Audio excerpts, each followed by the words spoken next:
Donc oui, il existait avant. Hein. On l'utilisait, enfin il était sur les logiciels métiers.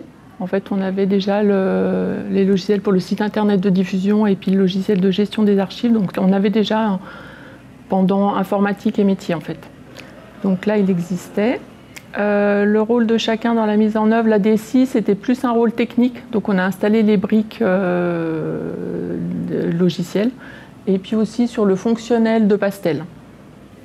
Et après, pour les autres, c'était plus toi. Oui, tout à fait. Ouais. Au niveau du rôle fonctionnel, vous avez plus fait sur la définition des chantiers. Les chantiers, ouais, on a défini 4 chantiers, ouais, effectivement. Et puis pour quel est-il aujourd'hui, en fait, on a continué en fait de ce rôle-là. Il reprend un petit peu, Francisco reprend un peu le rôle fonctionnel au niveau de Pastel. Il a eu les accès il y a 1 an à peu près. À peu près. Elle m'a autorisé à le prendre. C'est ça. Alors qu'avant, elle ne le faisait pas, donc effectivement.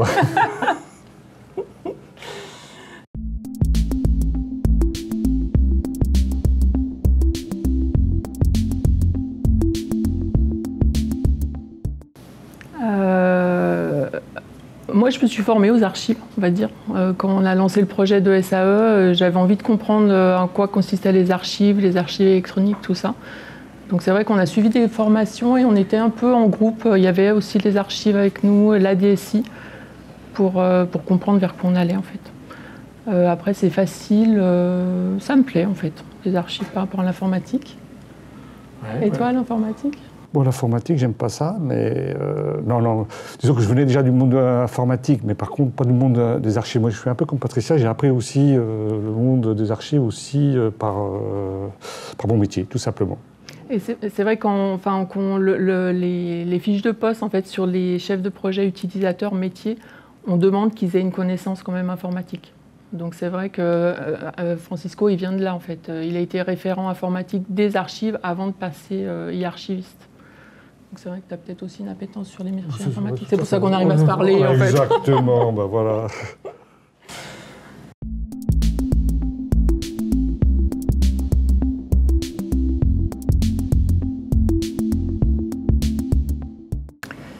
Ça, c'est plus les métiers, en fait. C'est plus les métiers qui nous, quand ils ont un projet de dématérialisation.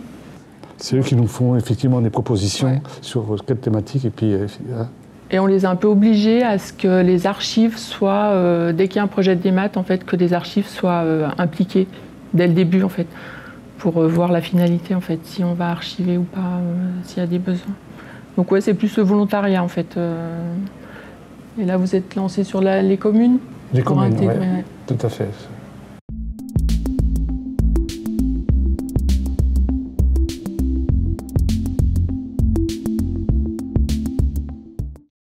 Ah, il y en a plusieurs.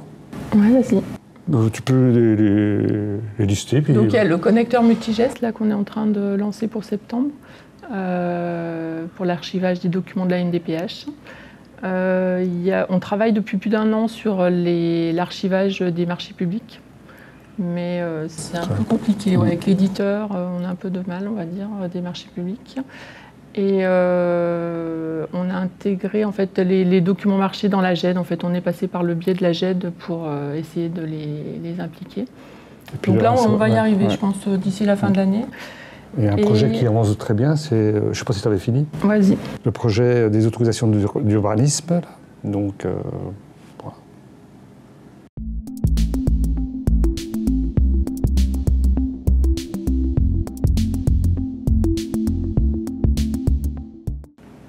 Alors, moi, je trouve que les outils sont fiables. Enfin, on n'a pas vraiment de personnes qui gèrent l'exploitation des outils et je trouve que ça roule, quoi. Il y a périodiquement des soucis, mais c'est vraiment... Enfin, pour moi, je trouve par rapport à d'autres logiciels, c'est quand même assez appréciable. Il y a peu d'erreurs. Il y a 2-3 petites erreurs sur Asalée, des fois sur des formats de fichiers, choses comme ça, quoi. Sur les outils, après, je trouve il y a une très bonne réactivité de l'éditeur, enfin de Libriciel. C'est vrai que dès qu'on a un souci, je veux dire, c'est assez réactif. Est-ce que c'est l'open source qui fait ça? Je ne sais pas, parce que j'ai d'autres éditeurs open source qui réagissent très bien. Dès qu'il y a des logiciels un peu plus métiers, silotés, c'est un peu plus compliqué. Est-ce qu'ils ont le monopole et que c'est compliqué? Voilà. Donc c'est vrai que j'apprécie cette réactivité. Et par contre, je trouve qu'on n'est pas assez autonome sur la mise en place des nouveaux chantiers. On a encore beaucoup besoin de vous, je trouve, pour avancer. Donc c'est l'imbrication pastel, SAE, c'est vrai que je pense que c'est plus pastel qui coince. Ouais. Parce que SAE, tu commences à être bien autonome sur les profils, et c'est vrai que pastel, ouais. Donc après, est-ce que c'est le rôle de la DSI aussi, pastel, d'avoir le métier pastel? Je sais pas.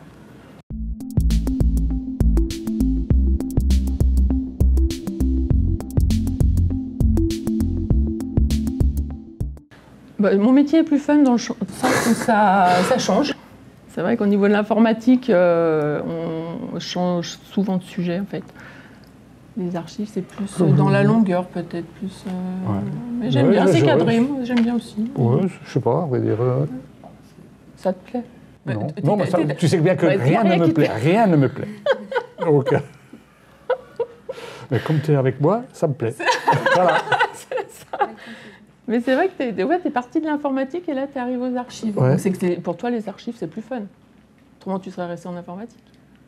Ou parce que c'était pas fun. Après la question se pose aussi. Ouais. Non mais c'est vrai qu'on a une belle entente entre DSI et archives. C'est peut-être pour ça que les projets ils marchent aussi quoi. Si on a un beau couple, hein, un beau duo.